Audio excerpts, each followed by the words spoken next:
Hi students, welcome to Civil Tips PSC. അപ്പോൾ നമുക്കറിയാം, നമ്മൾ ഈ ഒരു റീസെൻ്റായിട്ട് നമുക്ക് ഒട്ടനവധി നോട്ടിഫിക്കേഷൻസ് സിവിൽ എഞ്ചിനീയറിംഗ് ഉദ്യോഗാർത്ഥികളെ സംബന്ധിച്ചിടത്തോളം PSC പുറപ്പെടുവിക്കുകയുണ്ടായി. അപ്പോൾ അതെല്ലാം നിങ്ങൾ അപ്ലൈ ചെയ്യുമെന്ന് വിശ്വസിക്കുന്നു. അപ്ലൈ ചെയ്യാത്തവരാണെങ്കിലും ഇനിയും ലാസ്റ്റ് ഡേറ്റ് കുറച്ച് നോട്ടിഫിക്കേഷൻസിന് ഫെബ്രുവരി 4 ലാസ്റ്റ് ഡേറ്റ് വരുന്നത്. സോ നമ്മുടെ ചാനലിൽ തന്നെ അതിൻ്റെ ഡീറ്റെയിൽസ് വീഡിയോ, ഇക്വാലൻസി ഉൾപ്പെടെയുള്ള ഡീറ്റെയിൽസ് വീഡിയോ നമ്മുടെ ചാനലിൽ തന്നെ അപ്ലോഡ് ചെയ്തിട്ടുണ്ട്. അത് നിങ്ങൾക്ക് ചെക്ക് ചെയ്യാവുന്നതാണ്. അതുപോലെ തന്നെ ഈ ഒരു 2026 PSC എക്സാം ഷെഡ്യൂൾ ചെയ്തിട്ടുള്ള ഏതൊക്കെ മാസമാണെന്നുള്ള PSCയുടെ കലണ്ടറും നമ്മൾ ഡീറ്റെയിൽ ആയിട്ട് നമ്മുടെ വീഡിയോയിൽ ഉൾപ്പെടുത്തിയിട്ടുണ്ട്. അത് നിങ്ങൾക്ക് കാണാവുന്നതാണ്. ഓക്കെ, അപ്പോൾ ഇന്നത്തെ ഈ ഒരു വീഡിയോയിൽ നമ്മൾ ഈ ഒരു 2026 നമ്മുടെ സിവിൽ എഞ്ചിനീയറിംഗ് കുട്ടികളെ സംബന്ധിച്ചിടത്തോളം വരാൻ പോകുന്ന ആദ്യത്തെ ഓവർസിയർ ലെവൽ എക്സാമിൻ്റെ ഡീറ്റെയിൽസ് ആണ് ഇന്നത്തെ ഈ ഒരു വീഡിയോയിൽ പറയുന്നത്. ഓക്കെ, അപ്പോൾ ഈ ഒരു ജൂൺ മുതൽ ഓഗസ്റ്റ് ആ ഒരു മന്തിലാണ് നമുക്കിനി അടുത്ത് എക്സാം വരാൻ സാധ്യതയുള്ളത്. സോ ആ ഒരു മന്തിൽ ഇപ്പോൾ ഈ സ്ക്രീനിൽ കാണുന്ന നിങ്ങൾക്കൊരു 8ഓളം എക്സാമുകളിൽ ആ ഒരു മന്ത് പീരീഡിൽ നടക്കാൻ സാധ്യതയുണ്ട്. അതിൽ നമ്മൾ ഈ ഒരു ട്രാൻസ്ഫറിന് വേണ്ടിയിട്ടുള്ള എക്സാമുകൾ പോയി കഴിഞ്ഞാൽ ഒരു 6ഓളം എക്സാമുകൾ നമുക്ക് ഈ ഒരു മന്ത് പീരീഡിൽ നടക്കാനുണ്ട്. അതിൽ കുറച്ച് പ്രധാനപ്പെട്ട എക്സാമുകളുടെ ഡീറ്റെയിൽസ് ആണ് ഇന്നത്തെ ഈ ഒരു വീഡിയോയിൽ ഞാൻ പറയുന്നത്. ഓക്കെ, അപ്പോൾ എല്ലാവരും വീഡിയോ പൂർണ്ണമായിട്ട് കാണുക. വീഡിയോ ഇഷ്ടപ്പെടുകയാണെങ്കിൽ ലൈക്ക് ചെയ്യുക. നമ്മുടെ ചാനൽ സബ്സ്ക്രൈബ് ചെയ്യാത്തവരാണെങ്കിൽ സബ്സ്ക്രൈബ് ചെയ്യുക. ഓക്കെ, അപ്പോൾ ഇതിൽ പറയുന്നത് കാറ്റഗറി നമ്പർ 230/2025 പറയുന്നുണ്ട്. അതുപോലെ തന്നെ 455/2025, 456/2025, 461/2025, 462/2025, 638/2025, അതേപോലെ 724/2025, 725/2025 ഈ ഒരു എക്സാമുകളാണ് ഈ ഒരു മന്തിൽ നടക്കാൻ സാധ്യതയുള്ളത്. ഓക്കെ, അതിൽ നമ്മുടെ ഒരു ഫസ്റ്റ് ഗ്രേഡിൽ അല്ലെങ്കിൽ ഒരു ഓവർസിയർ എക്സാമിന് വേണ്ടി നോക്കുന്നവരെ സംബന്ധിച്ചിടത്തോളം പ്രധാനപ്പെട്ട എക്സാമുകളാണ് ഒന്ന് വരുന്നത് ഈ ഒരു കാറ്റഗറി നമ്പർ 461/2025. ഓക്കെ, അത് Kerala state housing board department ആണ്. ഓവർസിയർ ഗ്രേഡ് 1 ആണ്. ഓക്കെ, ഇനി അടുത്ത് വരുന്നത് കാറ്റഗറി നമ്പർ 462/2025 ആണ്. ഓക്കെ, അത് കേരള ടൂറിസം ഡെവലപ്മെൻറ്റ് കോർപ്പറേഷനിൽ വരുന്നതാണ്. അതും ഓവർസിയർ ഗ്രേഡ് 1 തന്നെയാണ്. ഓക്കെ, ഇനി വരുന്നത് 638/2025, അത് ST-കാർക്ക് വേണ്ടി മാത്രമുള്ളതാണ്. PWD ഡിപ്പാർട്ട്മെൻറ്റിൽ വരുന്ന എക്സാമാണ്. ഓക്കെ, ദെൻ അടുത്ത് വരുന്നതാണ് കാറ്റഗറി നമ്പർ 724/2025, അത് ഹാർബർ എഞ്ചിനീയറിംഗ് ഡിപ്പാർട്ട്മെൻറ്റിലുള്ളതാണ്. അതും ഫസ്റ്റ് ഗ്രേഡ് ഓവർസിയർ എക്സാം തന്നെയാണ്. ഓക്കെ, ദെൻ അടുത്ത് വരുന്നതാണ് കാറ്റഗറി നമ്പർ 725/2025, അത് ഓയിൽ പാം ഇന്ത്യ ലിമിറ്റഡിൽ വരുന്നതാണ്. അതും ഡ്രാഫ്റ്റ്മാൻ സിവിൽ പോസ്റ്റ് തന്നെയാണ്. ഓക്കെ, അപ്പോൾ ഇതിൽ ഈ ഒരു ഓയിൽ പാം ഇന്ത്യ, അതായത് കാറ്റഗറി നമ്പർ 725/2025 എന്ന ആ ഒരു കാറ്റഗറി എക്സാമിന് നമുക്കൊരു എക്സ്പീരിയൻസ് ഉള്ളവർക്ക് മാത്രമേ അപ്ലൈ ചെയ്യാൻ പറ്റത്തുള്ളൂ. ഓക്കെ, ബാക്കി എക്സാമുകൾ എടുത്തു കഴിഞ്ഞാൽ ഡിപ്ലോമ ക്വാളിഫിക്കേഷൻ ഉള്ളവർക്ക് അപ്ലൈ ചെയ്യാവുന്നത് തന്നെയാണ്. അപ്പോൾ ഇതിൽ കഴിഞ്ഞ വർഷത്തെ കണക്കുകൾ എടുത്ത് നോക്കുകയാണെങ്കിൽ ആദ്യം വരുന്നത് കാറ്റഗറി നമ്പർ നമ്മുടെ കേരള സ്റ്റേറ്റ് ഹൗസിംഗ് ബോർഡ് ഡിപ്പാർട്ട്മെൻറ്റിൽ. Okay, Kerala state housing board ഡിപ്പാർട്ട്മെൻറ്റിൽ നമ്മുടെ ഈ ഒരു എക്സാം നോട്ടിഫിക്കേഷൻ വന്നത് 2021 എക്സാം നോട്ടിഫിക്കേഷൻ വന്നത്. ഓക്കെ, അതിൻ്റെ എക്സാം നടന്നത് 2021 തന്നെയാണ്. 2021 തന്നെ നോട്ടിഫിക്കേഷൻ വന്നു. 2021 6 മാസം എന്ന നോട്ടിഫിക്കേഷൻ വന്നു. അതിൻ്റെ എക്സാം 10 മാസം എക്സാം നടക്കുകയുണ്ടായി.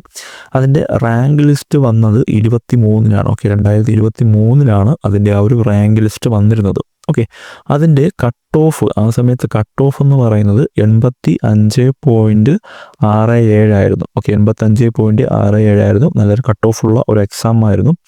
ആ ഒരു എക്സാമിന് ടോട്ടൽ അഡ്വൈസ് പോയിട്ടുള്ളത് 68 അഡ്വൈസാണ് ടോട്ടൽ അഡ്വൈസ് പോയിട്ടുള്ളത്.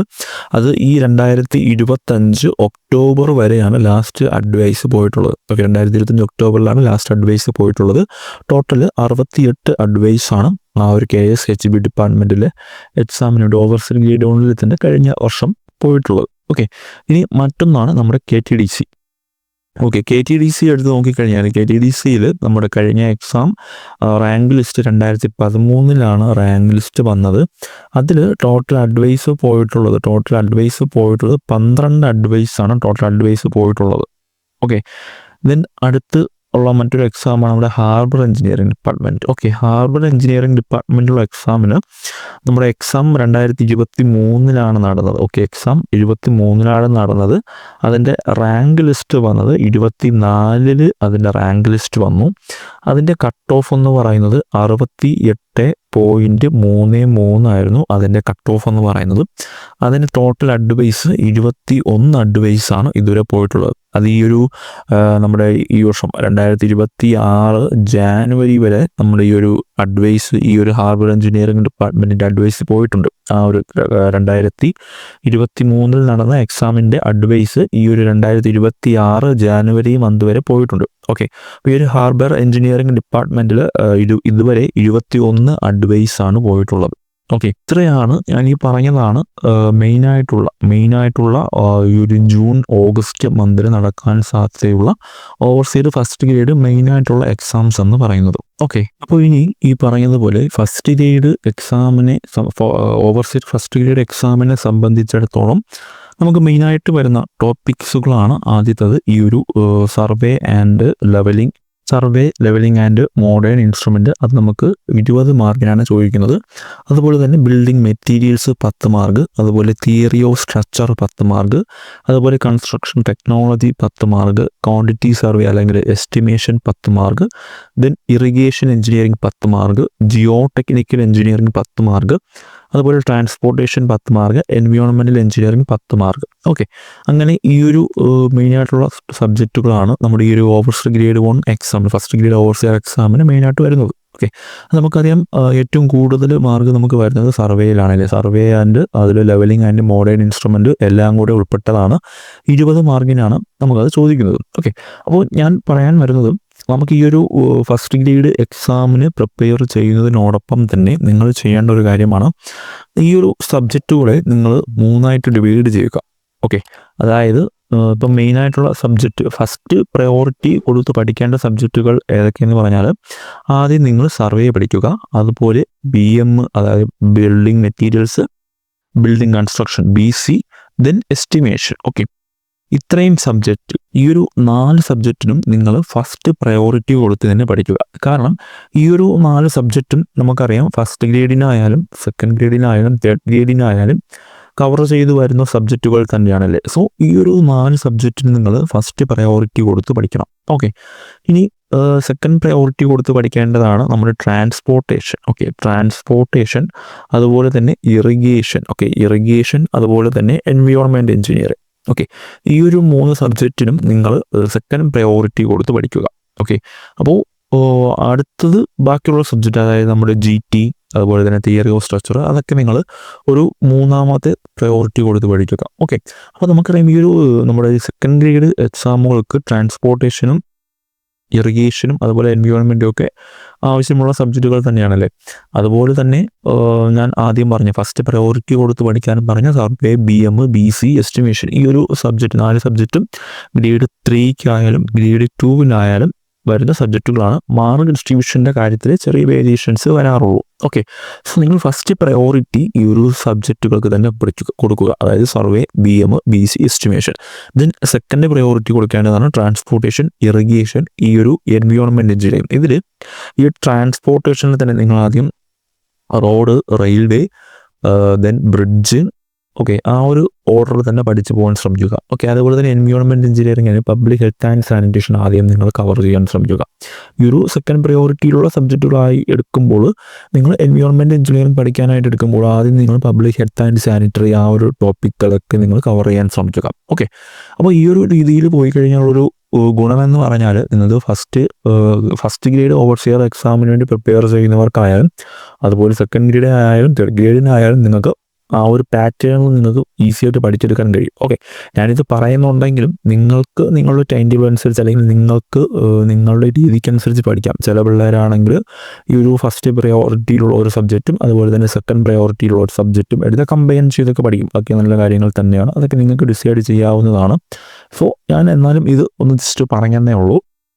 ഓക്കെ, അപ്പോൾ ആ ഒരു രീതിയിൽ പഠിക്കുക. പിന്നെ മറ്റൊരു കാര്യമുള്ളത്, ഈ ഒരു ഗ്രേഡ് 1 അതായത് ഫസ്റ്റ് ഗ്രേഡ് ഓവർസിയർ എക്സാമുകൾക്ക് വേണ്ടി നോക്കുന്നവരാണെങ്കിൽ നിങ്ങൾ കൂടുതലും ഈ ഒരു തിയറി ടോപ്പിക്സ് ഒക്കെ പഠിച്ചതിന് ശേഷം അല്ലെങ്കിൽ അതിനോടൊപ്പം തന്നെ പ്രോബ്ലംസ് കുറച്ച് കൂടുതൽ ചെയ്യാൻ ശ്രമിക്കുക. ഓക്കെ, സർവേയിലായാലും അതുപോലെ തന്നെ കുറച്ച് എസ്റ്റിമേഷനുള്ള കുറച്ച് പ്രോബ്ലംസ് വരാറുണ്ട്. പിന്നെ അങ്ങനെയുള്ള ചെറിയ ചെറിയ പ്രോബ്ലംസാണ് ഉള്ളത്. ആ ഒരു പ്രോബ്ലംസ് കൂടെ നിങ്ങൾ എന്ത് ചെയ്യുക, ആ ഒരു തിയറി സബ്ജക്റ്റ് പഠിക്കുന്നതിനോടൊപ്പം തന്നെ തിയറി ടോപ്പിക്സ് പഠിക്കുന്നതിനോടൊപ്പം തന്നെ നിങ്ങൾ പഠിക്കാൻ ശ്രമിക്കുക. ഓക്കെ, അത് ഞാൻ ഈ പറഞ്ഞ പ്രോബ്ലംസ് ഒക്കെ നമുക്കറിയാം.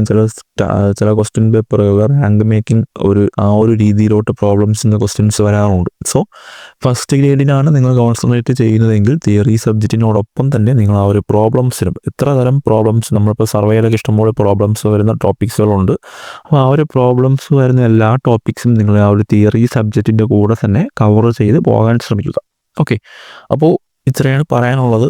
നിങ്ങളുടെ രീതിയിൽ പഠിക്കുക. നമുക്കിനി 4 മാസം സമയമുണ്ട്. ഈ ഒരു ഫെബ്രുവരി മുതൽ കൂട്ടുകയാണെങ്കിൽ 4 മാസം സമയമുണ്ട്. ഇപ്പോൾ പഠിച്ച് തുടങ്ങുന്നവരാണെങ്കിലും അല്ലെങ്കിൽ നേരത്തെ പഠിച്ചിട്ട് നിങ്ങൾക്കൊന്ന് റിവൈസ് ചെയ്യുന്ന കുട്ടികളാണെങ്കിലും നല്ല രീതിയിൽ തന്നെ പഠിക്കുക. എക്സാമുകൾ നമുക്ക് ഈ ഒരു റീസെൻ്റായിട്ട് കുറച്ച് റാങ്ക് ലിസ്റ്റുകളൊക്കെ വരികയുണ്ടായി, ഷോർട്ട് ലിസ്റ്റുകളൊക്കെ വരികയുണ്ടായി. അപ്പോൾ അതിലൊന്നും ഉൾപ്പെടാത്തവരാണെങ്കിൽ നിങ്ങൾ പേടിക്കേണ്ട കാര്യമൊന്നുമില്ല. നിങ്ങൾക്ക് ഈ ഒരു 2026 ഒട്ടനവധി എക്സാമുകൾ 2025 ഉണ്ടായിരുന്നത് പോലെ തന്നെ കുറേയധികം എക്സാമുകൾ വന്നിട്ടുണ്ട്. സോ നിങ്ങൾക്ക് ക്രാക്ക് ചെയ്തെടുക്കാവുന്നതേ ഉള്ളൂ. സോ നിങ്ങൾ എന്ത് ചെയ്യുക, നല്ല രീതിയിൽ തന്നെ പഠിക്കുക. അതുപോലെ ക്വസ്റ്റ്യൻ പേപ്പർ വർക്കൗട്ട് ചെയ്യുക. പിന്നെ മറ്റൊരു കാര്യം ഞാൻ എപ്പോഴും പറയുന്നതാണ്, പ്രീവിയസ് ഇയർ ക്വസ്റ്റ്യൻ വർക്കൗട്ട് ചെയ്ത് ഉറപ്പായിട്ട് നോക്കണം. ഓക്കെ, കാരണം നമുക്കിപ്പോൾ ഒരു തിയറി ടോപ്പിക്സ് നമ്മൾ പഠിക്കുകയാണെങ്കിൽ ആ ഒരു ഭാഗത്ത് നിന്ന് നമുക്ക് എങ്ങനെയാണ് ഏതൊക്കെ തരത്തിൽ ക്വസ്റ്റ്യൻസ് വരാം എന്നുള്ളത് നമുക്ക് ആ ഒരു പ്രീവിയസ് ഇയർ ക്വസ്റ്റ്യൻ നോക്കുന്നതിലൂടെ നമുക്ക് മനസ്സിലാവത്തുള്ളൂ. ഓക്കെ, സോ എന്ത് ചെയ്യുക, ഓരോ ടോപ്പിക്ക് നിങ്ങൾക്കിപ്പം topic wise previous year questions നോക്കാൻ പറ്റുമെങ്കിൽ അങ്ങനെ നോക്കുക. കാരണം എന്താണ്, നമുക്ക് അതേപോലെ ടെസ്റ്റുകൾ അവൈലബിൾ ആണല്ലേ, നമുക്ക് ഒട്ടനവധി ടെസ്റ്റുകൾ അവൈലബിൾ ആണ്. സോ അതിൽ ഓരോ ടോപ്പിക് ഓരോ സബ്ജക്റ്റ് വൈസ് പ്രീവിയസ് ഇയർ ഉൾപ്പെടെയുള്ള ടെസ്റ്റുകൾ നമുക്കിപ്പോൾ അവൈലബിൾ ആണ്. അത് നിങ്ങൾക്ക് വർക്കൗട്ട് ചെയ്ത് നോക്കാവുന്നതാണ്. അതല്ല എങ്കിൽ നമ്മുടെ PSCയിൽ തന്നെ പ്രീവിയസ് ഇയർ ക്വസ്റ്റ്യൻസ് നമുക്ക് ഡൗൺലോഡ് ചെയ്യാനുള്ള ഓപ്ഷനുണ്ട്. ആൻസർ കീയും നമുക്ക് അവരുടെ സൈറ്റിൽ തന്നെ കിട്ടും. അതൊക്കെ നിങ്ങൾക്ക് പ്രിഫർ ചെയ്ത് നോക്കാവുന്നതാണ്. അതല്ലെങ്കിൽ നമ്മുടെ ചാനലിൽ തന്നെ കുറച്ച് പ്രീവിയസ് ഇയർ ക്വസ്റ്റ്യൻസ് കിടപ്പുണ്ട്. അതുപോലെ തന്നെ റീസെൻ്റ് ആയിട്ട് നടന്ന എക്സാമുകളുടെ ക്വസ്റ്റ്യൻ പേപ്പർ ഡിസ്കഷൻ കൊടുത്തിട്ടുണ്ട്. അതൊക്കെ നിങ്ങൾക്ക് ജസ്റ്റ് ഒന്ന് വർക്കൗട്ട് ചെയ്ത് നോക്കാവുന്നതാണ്. ഓക്കെ, അപ്പോൾ നിങ്ങൾക്ക് എല്ലാ സോഴ്സും നിങ്ങൾക്ക് ഇപ്പോൾ അവൈലബിൾ ആണ്, ഈസിലി അവൈലബിൾ ആണ്. സോ നിങ്ങൾ എന്ത് ചെയ്യുക, നിങ്ങൾ അത് ഉപയോഗപ്പെടുത്തുക.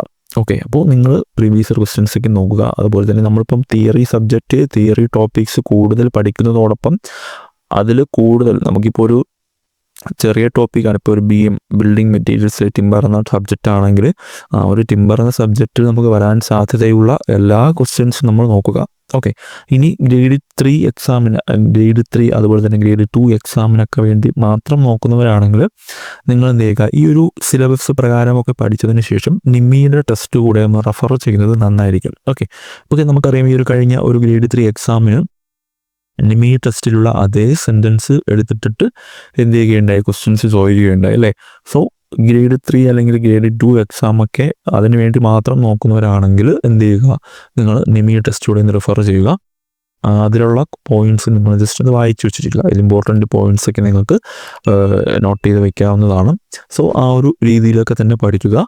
ഓക്കെ, അപ്പോൾ എല്ലാവരും നല്ല രീതിയിൽ പഠിക്കുക, പെട്ടെന്ന് ഗവൺമെൻറ് ജോബുകൾ പ്രവേശിക്കുക. എല്ലാവർക്കും താങ്ക്സ്.